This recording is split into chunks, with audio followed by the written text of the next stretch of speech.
ശ്രവൺ ചേട്ടാ ഇങ്ങനെ കിടന്ന് വെയിറ്റ് ട്രെയിനിങ് ചെയ്യാൻ നിൽക്കില്ലേ?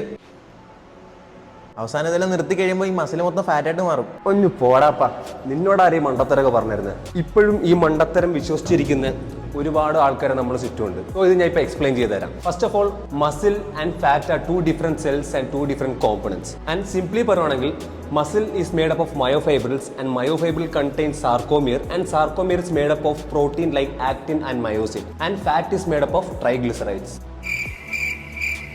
അപ്പോൾ ഈ ആൾക്കാർ വർക്കൗട്ട് നിർത്തുമ്പോൾ തടിക്കുന്നത് എന്തുകൊണ്ടാണ്? ഫോർ എക്സാമ്പിൾ, നിങ്ങൾ വർക്കൗട്ട് ചെയ്യുന്ന ടൈമിൽ നിങ്ങളുടെ മെയിൻ്റെനൻസ് കാലറി 2000 കാലറി ആണെന്ന് വെക്കുക. അതായത് നിങ്ങൾ ഡെയിലി സ്പെൻഡ് ചെയ്ത് കളയുന്ന energy including basal metabolic rate, അതായത് നിങ്ങളുടെ ബോഡി റെസ്റ്റിലുണ്ടാകുമ്പോഴും പ്രൈമറി ഫംഗ്ഷൻസിന് ഈ സ്പെൻഡ് ചെയ്യുന്ന എനർജി, പ്ലസ് നിങ്ങളുടെ ഫിസിക്കൽ ആക്ടിവിറ്റി, നിങ്ങൾ ചെയ്യുന്ന വർക്കൗട്ട് ഏതാണോ അത്, പ്ലസ് നീറ്റ് ലെവൽസ്, അതായത് നിങ്ങൾ ഡെയിലി സ്പെൻഡ് ചെയ്യുന്ന സ്റ്റെപ്പ് കവർ, അതായത് non exercise activity thermogenesis plus TEF, അതായത് നിങ്ങളുടെ thermic effect of food. So once നിങ്ങൾ വർക്കൗട്ട് സ്റ്റോപ്പ് ആവുന്നു ആൻഡ് അതേപോലെ നീറ്റ് ലെവൽസ് സ്റ്റോപ്പ് ആകുമ്പോൾ തന്നെ നിങ്ങൾ സ്വാഭാവികം നിങ്ങളുടെ മെയിൻ്റെനൻസ് കാലറി ഡ്രോപ്പ് ആവും. ആ ഡ്രോപ്പ് ആയി കഴിയുമ്പോൾ നിങ്ങൾ ഇതേ 2000 കാലറി കഴിക്കുകയെങ്കിൽ ചിലപ്പോൾ നിങ്ങൾ കഴിക്കുന്നത് സർപ്ലസ് ആയിരിക്കും, അതായത് നിങ്ങളുടെ മെയിൻ്റെനൻസ് കാലറിയേക്കാളും കൂടുതലായിരിക്കും നിങ്ങൾ കഴിക്കുന്നത്. സോ അതുകൊണ്ട് തന്നെ you will end up gaining fat or weight. And most importantly, നിങ്ങളുടെ ബോഡിയിൽ മസിൽ ലോസ് ആവുമ്പോൾ തന്നെ നിങ്ങളുടെ മെറ്റബോളിസം ഡ്രോപ്പ് ആവും. അതുകൊണ്ട് നിങ്ങളുടെ ബോഡിയിൽ എനർജി സ്പെൻഡ് ചെയ്യാനുള്ള ടെൻഡൻസി കുറഞ്ഞിട്ട് എനർജി സ്റ്റോർ ആവാനുള്ള ടെൻഡൻസി കൂടും.